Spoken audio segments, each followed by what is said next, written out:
With Regulation G ending just 2 days before Milwaukee Regionals, competitive players find themselves stepping into uncharted territories with the arrival of Regulation I. This new format marks a dramatic shift from what the scene has grown accustomed to over the past 3 years of Scarlet and Violet competitive, introducing double restricted legendary rule set. Players can only speculate, drawing comparisons and conclusions from the previous regulations on what Pokemon could be weak or strong under the new regulation. As trainers dive into the sea of uncertainty, how will players approach team building? What strategies will rise to the top? And most importantly, how will the decisions made in Milwaukee Regionals shape the next 4 months of this currently wide open meta? Out of the 8 rounds on day 1, there were 32 possible restricted legendary slots available for Calyrex-Shadow, yet it only appeared 4 times on stream. In contrast, Miraidon had a significantly higher presence, appearing on 28.57% of teams featured on stream, or effectively 50% of them, since trainers are only permitted to bring 1 Miraidon per team due to species clause. While stage games aren't the definitive measure of what Pokemon are the strongest,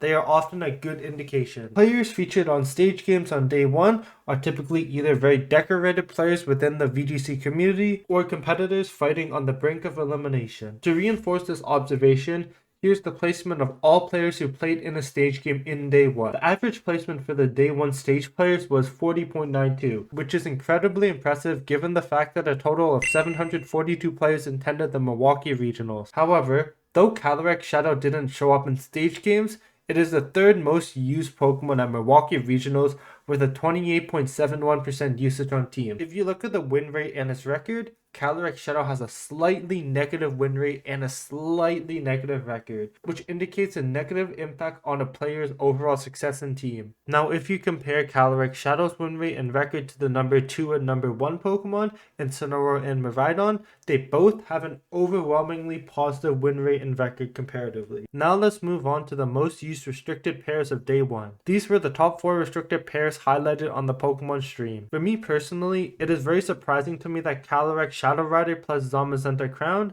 and Calyrex Ice Rider plus Miraidon are less than a percentage off from one another. Given all the speculation from Pokemon players before Regulation I thought that this restricted Pokemon duo would dominate the scene, easily surpassing other restricted pairs with around 20% usage. For some context on why both Calyrex-Shadow Rider and Zamazenta Crown were speculated to be so strong, Calyrex-Shadow Rider has a ridiculous special attack stat and a speed stat at 165 and 150 respectively, and it has one of the most broken moves, Astro Barrage, which is a 120 base power move that hits both opponents. Also, since this Pokemon is a special attacker, it cannot be slowed down by abilities like Intimidate or moves like a Will-O-Wisp Burn. And since Calyrex-Shadow Rider is a ghost type, it is immune to one of the most common disruptions in the game, Fake Out. Now, if we look at the Smogon format for Regulation I, Calyrex-Shadow Rider is the Pokemon with the highest usage at 40.42% in a best of 1, and 47.34% in a best of 3. Also, looking back at other official Pokemon tournaments in Regulation G, it was among the most popular restricted Pokemon.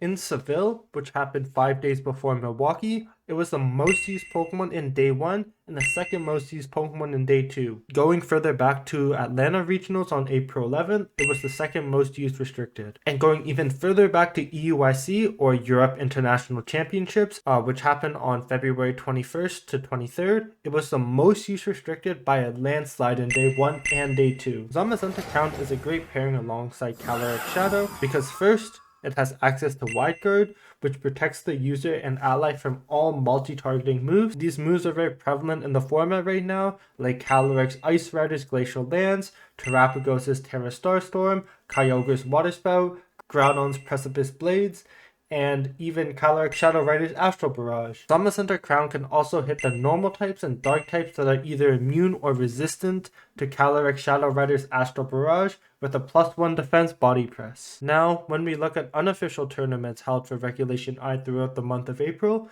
Calyrex-Shadow Rider and Zamazenta Crown consistently ranked at the top of the usage charts, fueling the expectation that their dominance would carry over into official events. In fact, if we look at the 5 largest unofficial tournaments during Regulation I held in April, this duo was frequently one of the most popular restricted picks. Now, let's take a look at the data and see how they stack in comparison to other restricted Pokemon. Also, keep in mind these competitions range between players as low as 78 players to as many as 146 players. First, we have the Spear Pillar Scarlet Violet Regulation I tournament. Although Calyrex-Shadow and Zamazenta didn't win and all, we can see that for team composition usage, that Calyrex-Shadow and Zamazenta had the highest restricted legendary pairing. We can also see that Calyrex-Shadow and Zamazenta are run separately on the 1st, 2nd, and 4th team, whereas Miraidon is nowhere to be found. Next up is the Spear Pillar Scarlet Violet Regulation I tournament, where Calyrex-Shadow and Zamazenta won.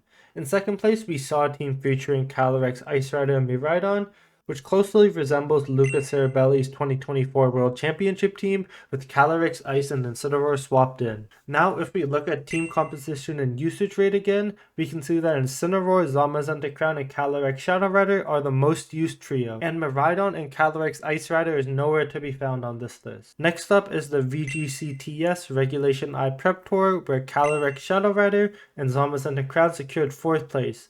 Once again, the pairing of Zamazenta Crown and Calyrex-Shadow Rider was the most popular restricted duo, and Miraidon and Calyrex are nowhere to be found. Miraidon placed 5th, while Calyrex Ice Rider took 2nd, but both were paired with a completely different restricted Pokemon. Next up is the Wide League Saturday Night Rumble, where we finally see a Calyrex Ice Rider and Miraidon take 3rd place, just below a Zamazenta Crown and Calyrex-Shadow Rider team. Although in this tournament, Calyrex Ice Rider and Miraidon place higher than Zamazenta and Shadow Rider, the team composition reveals that Calyrex-Shadow Rider and Zamazenta still remain the most popular restricted pairing. Lastly, at the Smoke on VGC Showdown Challenge, Calyrex-Shadow Rider and Zamazenta Crown once again claim the number 1 and number 2 slot, while Calyrex Ice Rider and Miraidon are notably absent. However, when looking at the team composition of the top 3, the most restricted pairing for this competition was actually Miraidon and Lunala. Miraidon and Calyrex Ice Rider as a duo seems to be very awkward on paper because Miraidon team's most common lead was Whimsicott and Miraidon, where Whimsicott will use Tailwind,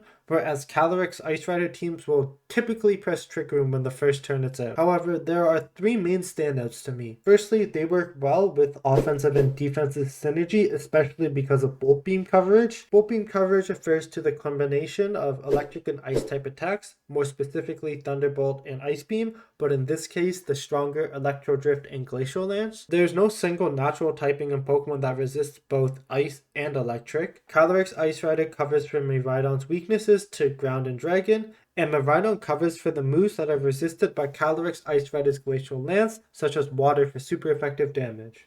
Also, Miraidon as a Pokemon is just so strong with the amount of damage multipliers you can add up. Stab Electric type move will increase the base power by 50%, Hadron Engine will boost Miraidon's special attack by 33%, the 30% damage boost from electric type moves in the terrain, and lastly the move Electro Drift, where if the move is super effective on this, damage output will be increased by 33%. Lastly, I think Calyrex Ice Rider's Glacial Lance can deal massive damage to both opposing Pokemon, and Miraidon can pick off any key threats thanks to its single targeting Electro Drift or pivoting Volt Switch. As for the top used non-restricted on day 1, we see a significant drop in usage for the Fire Water Grass trio of Incineroar, Urshifu Rapid Strike, and Rillaboom. These 3 have dominated the meta due to their exceptional utility. Incineroar brings Intimidate and Fake Out, whereas Rillaboom provides Grassy Surge to counter electric terrain and also offers Fake Out, while Urshifu's Unseen Fist ability and Surging Strikes makes it a potent offensive threat with guaranteed critical hits. Additionally, each of these Pokemon has pivoting options like Parting Shot or U-Turn,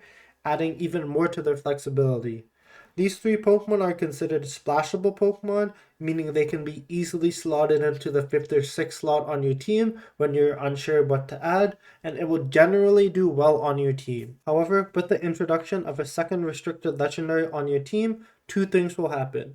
First, it will reduce the number of team slots available for splashable Pokemon, and secondly, with the inclusion of 2 restricted Pokemon, players will shift their focus more towards synergies between restricted and non-restricted Pokemon. This leads to more synergistic team compositions aimed at maximizing the potential of restricted and non-restricted Pokemon, rather than building a more balanced team. This shift in focus likely explains why Fluttermane and Iron Hands saw a significant rise in usage on day 1, especially compared to their usage in Regulation G.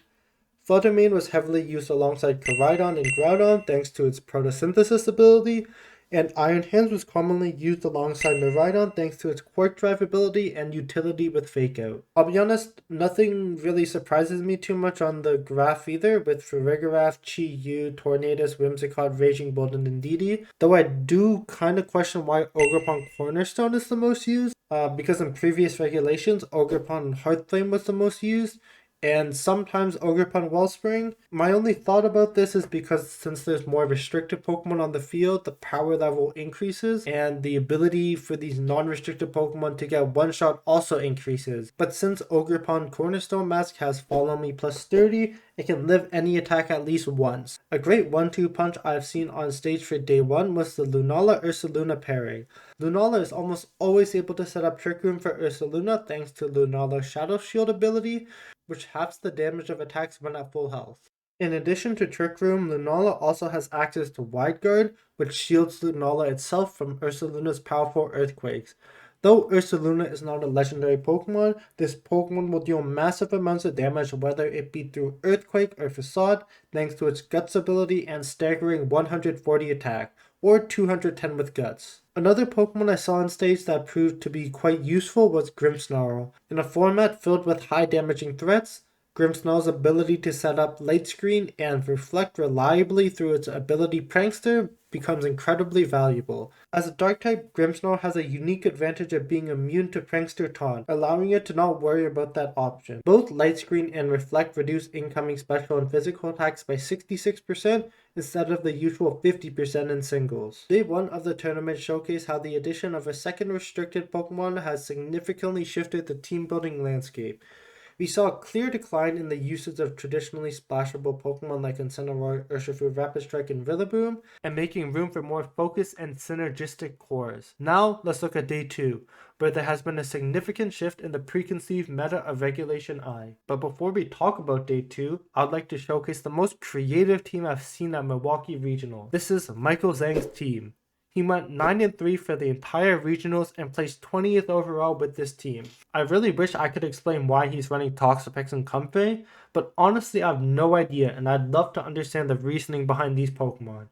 The only Pokemon out of Toxapex, Comfey, and Rhyhorn I can understand is Rhyhorn. Lightning Rod plus Terra Fairy was the most used Pokemon at Milwaukee Regionals Miraidon. This is because typical Miraidon movesets are Volt Switch, Electro Drift, Draco Meteor, and Dazzling Gleam or Snarl, with the real threats being the first 3 moves. With Lightning Rod and Terra Fairy, Volt Switch, Electro Drift, and Draco Meteor are completely negated. Also, Michael chose Rhyhorn over Rhyperior, likely because Eviolite provides way more bulk for Rhydon than its evolution. With Eviolite, Rhydon has 180 base defense and 82.5 base special defense. And if you compare that to Rhyperior, which has 130 base defense and 55 special defense, it is a lot better. Moving on to Day 2, only the top 106 players advanced to this stage. When comparing the top restricted pairings between Day 1 and Day 2, we see some notable shifts in usage percentage.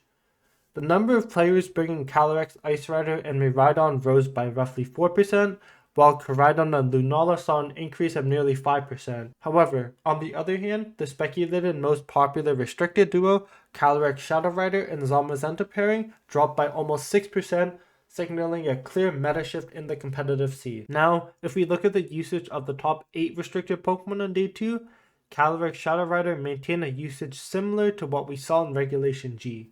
However, the number of players opting for other restricted legendaries increased significantly, with Miraidon alone appearing on nearly 42% of teams. I would like you to keep in mind that this data is a little skewed because in Day 1 we were looking at roughly 750 trainers. We are looking at around 100 Pokemon players. In Day 2, Ho-Oh finally makes the top 8 restricted Pokemon in Milwaukee.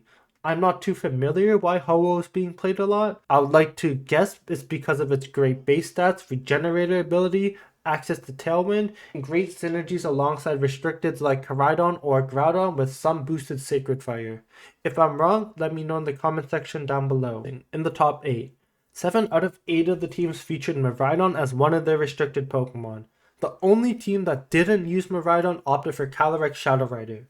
But even then, it was paired with Terapagos and not Zamazenta Crown. Now, you might be wondering, Where did Calyrex-Shadow and Zamazenta place in the tournament? The highest placement for this pair was 42 by Keanu. Though Day 2 and Top Cut are a complete reflection of what Pokemon trainers believe is strong, they do offer a clear snapshot of what's working at the highest level of competition. When your team makes it far, it sometimes gains a lot of attention, and many players start picking up the team and testing it themselves, much like what happened with Luca Bellinelli's team after Worlds 2024. I saw that exact same team being run for almost 3 months on Pokemon Showdown Ladder and Pokemon Scarlet and Violet Online. Now, I want to reveal the winning team, so if you're planning on watching Milwaukee Regionals and don't want spoilers, click off the video now. Alright, so here's the Regionals winning team. Ursaluna, Grimmsnarl, Lunala, Incineroar, Miraidon, Urshifu Rapid Strike, won by Andrew Ding himself. Now, this team is particularly interesting because it features the classic 1-2 punch of Ursaluna and Lunala, supported by a lineup that's mostly slow pace, with the exception of Urshifu Rapid Strike. What really stands out to me though is the unconventional Miraidon set. While it runs the 3 common moves in Electro Drift, Volt Switch, and Draco Meteor, it replaces the usual Dazzling with Snarl, adding a valuable utility option to mitigate incoming special damage. Even more notable is how this Miraidon is built. Instead of going for the typical Glass Cannon route, it's fully invested into HP, and holds the Assault Vest item, giving it much greater bulk on the special defensive side. Grimmsnarl uses Reflect and Light Screen to significantly reduce damage for the entire team for basically the entire game, allowing bulkier and slower teams to thrive under the right conditions. The rental team for this team and the Poké Paste is in the description if you would like to use this team. Though I think this team is good, I want to take a look at the team from the 3rd place contender, which is a very similar team, but personally I like the concept behind it a lot more. The team is Lunala, Incineroar, Whimsicott, Miraidon, Ursaluna, and Urshifu Rapid Strike. The reason why I like this team a lot more is because of Whimsicott instead of Grimmsnarl. Though Whimsicott can only learn Light Screen, it has access to one of the most important moves that Grimmsnarl doesn't have: Tailwind. I love this addition so much because the team offers 2 distinct modes of play: a slow Trick Room mode with Lunala and Ursaluna, and a faster Tailwind mode with the common Whimsicott and Miraidon lead. This kind of flexibility adds a lot of depth, especially in a best of 3 format, where keeping your opponent on their toes and having to adjust and figure it out on turn 1. The reason why I like this team conceptually is that it can shift gears depending on the matchup, forcing your opponent to respect both speed control options every game. Though, I will say, having both speed controls makes EVing your team so much harder because you have to account for both Tailwind and Trick Room. However, having both modes on your team means that you don't always have to bring both of your restricted Pokemon in every match, but instead can opt to bring them based on favorable matchups.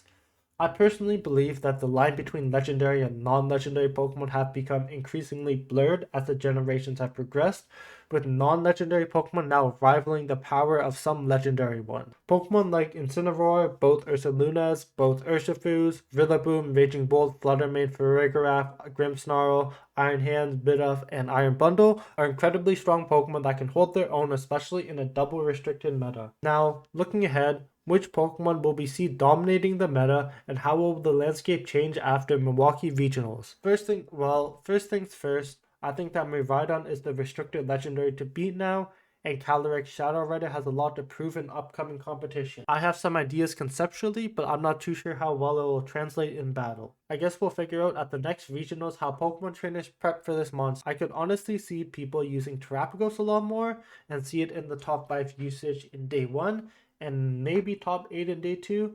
I think having either a supportive restricted legendary like Trick Room Lunala plus Wide Guard Lunala or Zamazenta could pair well, or a restricted legendary that boasts so much offensive pressure that you cannot ignore, like a Miraidon, Calyrex Ice, or Shadow Rider. The only problem with Terapagos is that the game needs to slow down a lot for Terapagos to fully come online by setting up Calm Mind. I think that Grimmsnarl plus Terapagos plus Miraidon could form a powerful trio. Grimmsnarl can provide excellent support by mitigating damage for Terapagos with both Reflect and Light Screen, whereas meanwhile Miraidon provides the strong offensive pressure that the opponents simply cannot ignore. Additionally, with Miraidon's ability, it turns off sleep effects, further protecting Terapagos from any disruption. I also see Landorus Incarnate usage being dropped too, though Landorus Incarnate is a ground type. As someone who has done the calcs for Landorus Incarnate, it dies to Draco Meteor, and it dies to Electro Drift and Volt Switch in electric terrain when Terra to its most common Terra Poison.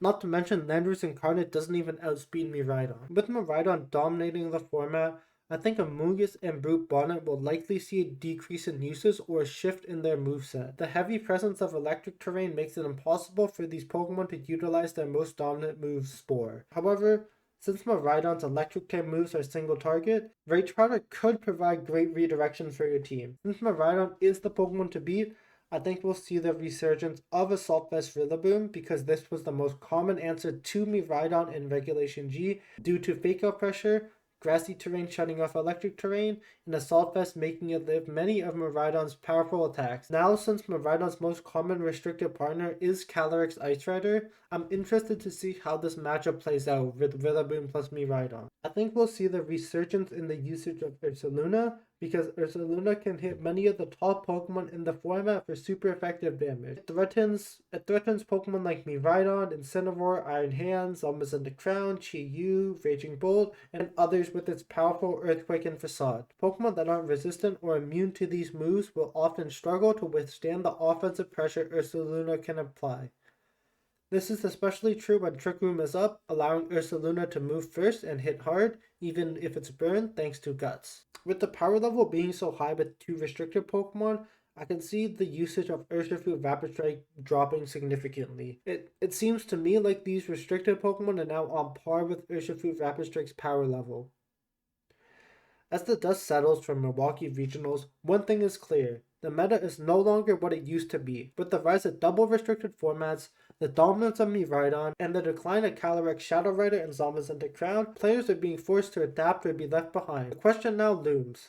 Will players be able to claw Calyrex-Shadow Rider back into relevance, or have the crown been passed on to the new restricted legendary Miraidon? Only time will tell, with the last North American Regionals being in 2 weeks.